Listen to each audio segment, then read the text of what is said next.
What if the parts of yourself you try hardest to hide are actually the key to your healing? Most of us walk through life carefully curating how we appear, calm, kind, capable, while pushing away the emotions and impulses that don't fit that image.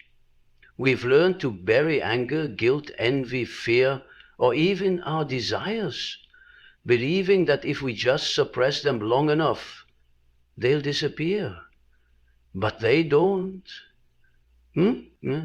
They fester in the background, surfacing in moments we least expect, snapping at someone we love, feeling paralyzed by anxiety, or sabotaging something we care about. These moments aren't random, they're signals. There's a hidden world inside each of us, filled with emotions we never processed, traits we disowned, and truths we were too scared to face. And even though we pretend they aren't there, they shape our reactions, choices, and relationships in powerful ways. You might blame stress or circumstances, but deep down, you sense something more is going on, something deeper. You feel stuck, confused, or even ashamed, and no amount of positive thinking seems to help. That's because you're not broken, you're fragmented. Healing isn't about becoming someone new, it's about reclaiming the parts of yourself you've lost along the way. It's about turning inward with honesty and courage. It's about understanding that the darkness you fear may hold the very wisdom you need to move forward. In that darkness lies the full story of who you are. And when you're ready to start running, everything begins to change. The real journey doesn't start when everything feels perfect. It starts when you're willing to face what you've avoided for far too long. And in that decision, healing quietly begins. In every human being exists a complex and often contradictory inner world. We carry within us the parts we show to the world, our smiles, our achievements, our good intentions, and the parts we keep hidden. These hidden aspects aren't necessarily evil or shameful. They're simply the emotions, desires, and traits we've learned to reject because they didn't fit the mold of what was considered acceptable. Over time, we begin to distance ourselves from these parts, sometimes so completely that we forget they were ever ours. Yet, despite how well we conceal them, they continue to live within us, influencing our behavior, our choices, and the way we experience life. Many of us strive to be better, to grow, to heal, but we often try to do so by focusing only on the light. We seek positivity, mindfulness, success, love, and peace. And we hope that by filling our lives with enough of these, the discomfort and darkness inside us will dissolve. But growth is not about denying the dark, it's about understanding it. True healing does not come from turning away from what hurts. It comes from learning to face it with awareness and compassion. The parts of ourselves we avoid, our insecurities, our regrets, our anger, or grief, don't disappear when we ignore them. They grow stronger, more chaotic, and more reactive in the shadows. They show up as patterns in relationships, as sudden bursts of emotion, as the voice of self-sabotage or chronic anxiety. We wonder why we keep repeating the same mistakes or why we can't seem to feel at peace, no matter how much progress we make on the surface. That's because the unacknowledged parts of us are still waiting to be seen, understood, and integrated. Engaging with these hidden layers is not about judgment or blame. It's a compassionate act of self-exploration. It asks us to be brave enough to question our own assumptions and gentle enough to hold space for our wounds. This process doesn't offer instant relief or simple answers, but it offers something far more powerful: wholeness. When we begin to explore what we've pushed away, we discover that even the darkest parts of us have something to teach. They carry pain, yes, but also truth, insight, and strength. This path is not for the faint of heart, but for those who are tired of superficial change and ready for something deeper, something real.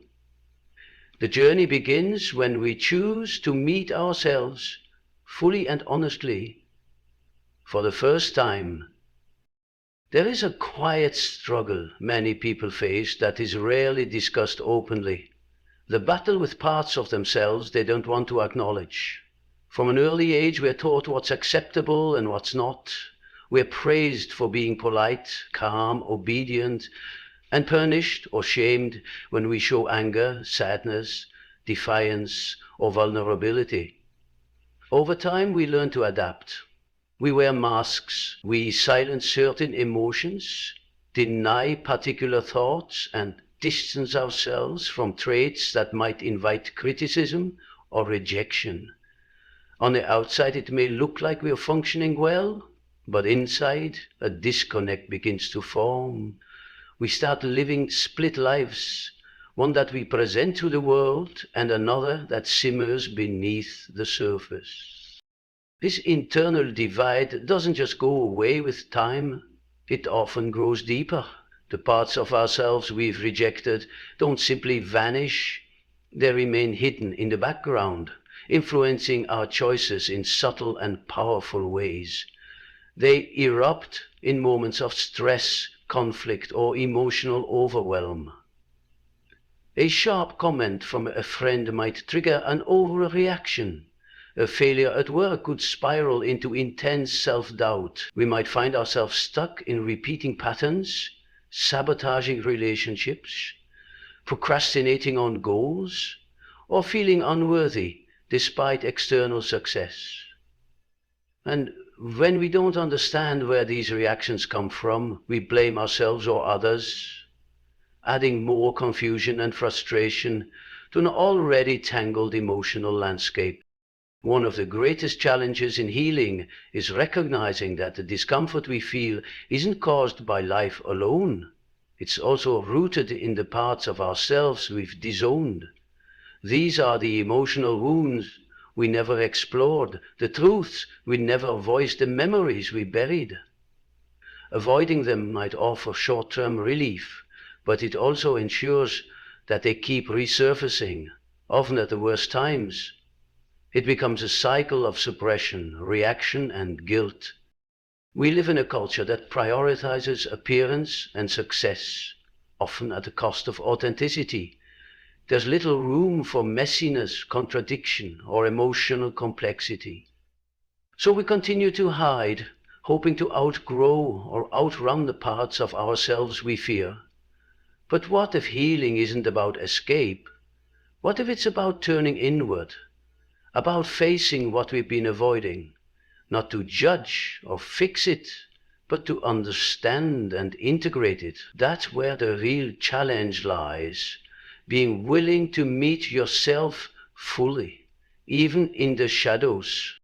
The journey inward begins with a shift in awareness, a willingness to turn toward what has long been avoided. This isn't a process of blame or judgment, but one of honest self-reflection.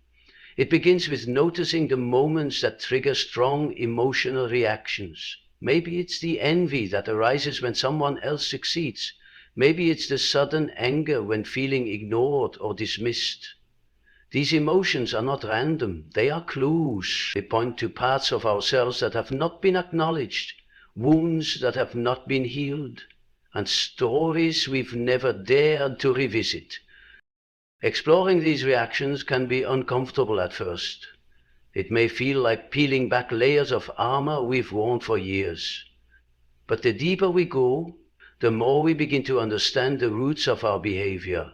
That burst of anger might not be about the current situation at all. It might trace back to a childhood where we felt unseen. The fear of abandonment may not be about a recent breakup, but tied to an early experience of emotional neglect. These insights don't come all at once. They unfold gradually as we build trust with ourselves. Tools like journaling, meditation, and reflective conversation can help uncover these hidden parts. Writing down recurring thoughts, dreams, or emotional responses can reveal patterns. Paying attention to what we dislike in others often exposes the traits we've disowned in ourselves. The process is like gathering puzzle pieces. Each uncomfortable emotion, each repeated mistake, each lingering fear is part of a larger picture that, when assembled, begins to make sense. The goal isn't to eliminate these parts, but to bring them into awareness. When we recognize that every emotion has a purpose and every aspect of ourselves carries meaning, we begin to relate to ourselves with more compassion. That compassion transforms our inner world. What was once a source of shame becomes a source of insight. What we feared becomes something we can face, and as we integrate what was hidden, we feel more grounded, more present, and more whole. This exploration isn't linear. Some days it brings clarity, other days discomfort. But with each step, we move closer to the truth of who we are. Not the version we've been taught to perform, but the real, layered, complex self that's been waiting patiently beneath the surface. And that self holds everything we need to heal. There comes a moment in this inner journey when everything shifts, not because the pain disappears, but because we finally stop running from it. It might be triggered by a deep emotional low, a difficult conversation, or a recurring pattern that becomes impossible to ignore. Something breaks the cycle of avoidance. For the first time, we pause not to suppress, not to distract, but to listen. In that silence, we meet a part of ourselves we've long rejected. Maybe it's the voice that says, I'm not good enough, or the memory of a time we were hurt and told to be strong instead of vulnerable. It's raw, it's uncomfortable, but it's also real. Instead of pushing it away, we stay. We let the feeling come, the fear, the sadness, the anger, all of it.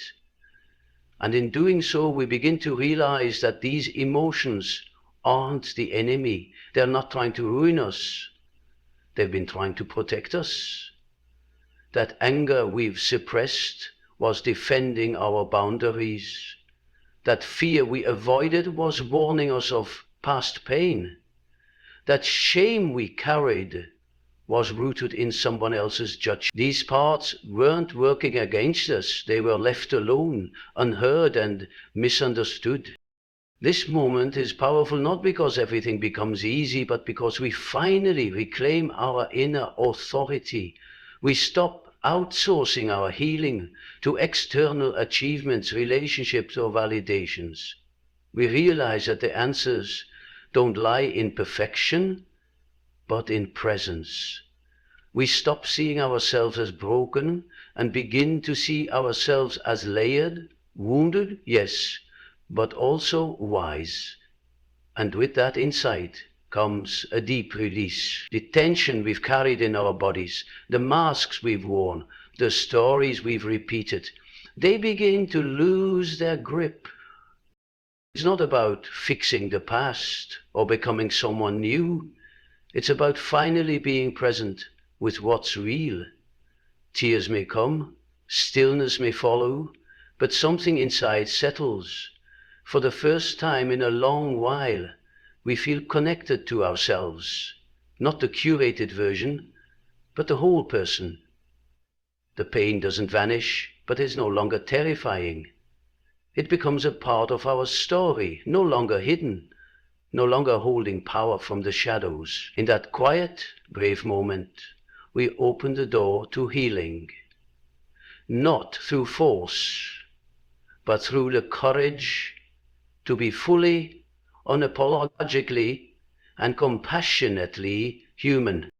After navigating the deep and often challenging terrain within, we come to understand that healing is not about achieving a flawless version of ourselves.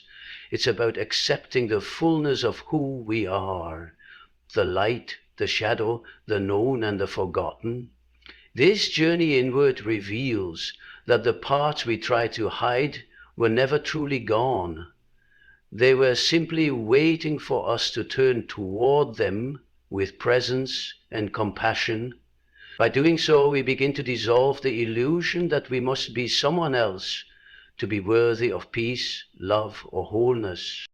What once felt like weakness or shame begins to take on new meaning.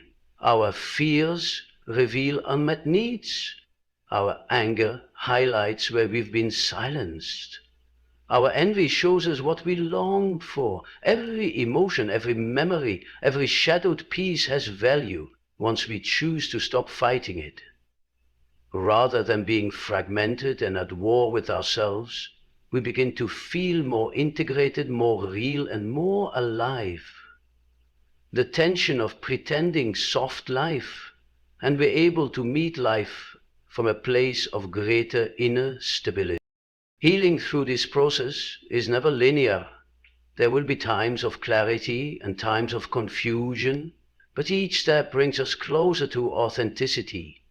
We learn to respond rather than react, to feel without judgment, and to choose from awareness rather than from wounds. The transformation doesn't require perfection. It asks for presence, and presence is what allows space for everything we are to be seen, heard, and understood. This kind of inner work changes how we relate not only to ourselves but to the world around us. We become more empathetic, more grounded, and more resilient. We no longer fear discomfort because we've learned we can face it and survive. We no longer chase constant validation because we've begun to validate ourselves from within. And we no longer live in fear of being exposed because we've already met the parts we used to run from and found that they didn't make us unlovable, they made us human. In the end, the real gift is not in eliminating pain, but in transforming our relationship with it. When we stop rejecting pieces of ourselves, we create space for a deeper connection to life itself. And that connection, rooted in honesty and compassion, is where true healing begins and continues to unfold. If you've ever felt like you're stuck in the same emotional cycles, if you've caught yourself reacting in ways you don't understand, or if you've sensed that something deeper is calling for your attention, now is the time to begin the journey inward. You don't need to have everything figured out. You don't need to be fearless. All you need is the willingness to explore what lies beneath the surface. Start by creating space to hear yourself. Set aside time for reflection, just 10 quiet minutes a day to breathe, to journal, to ask yourself simple but powerful questions. What am I feeling right now? What am I avoiding? What do I need that I haven't been giving myself? These small acts of awareness are where the shift begins. They open the door to understanding, the parts of you that have been left in the dark for too long. Look at your triggers with curiosity, not shame. Notice the patterns that keep repeating. Instead of asking, "What's wrong with me?" begin asking, "What is this trying to show me?" The uncomfortable emotions aren't there to destroy you. They're messengers waiting to be acknowledged and understood. You don't have to do this alone. Seek out safe spaces where you can explore more deeply, whether it's through therapy, coaching, support groups, books, or workshops. Surround yourself with people or resources that encourage authenticity, not perfection. This is not about fixing yourself, It's about rediscovering who you've always been beneath the conditioning. Be gentle, be patient. This is a lifelong practice, not a quick fix. Some days will feel light, others heavy, but every step you take in self-awareness brings you closer to a sense of peace and freedom that can't be found outside of you. The choice to begin this work is powerful. It's a declaration that you are ready to stop running and start living with deeper honesty, compassion, and courage. Begin today. Because the life you long for isn't waiting somewhere far away, it's waiting within you, ready to be uncovered, embraced, and lived fully.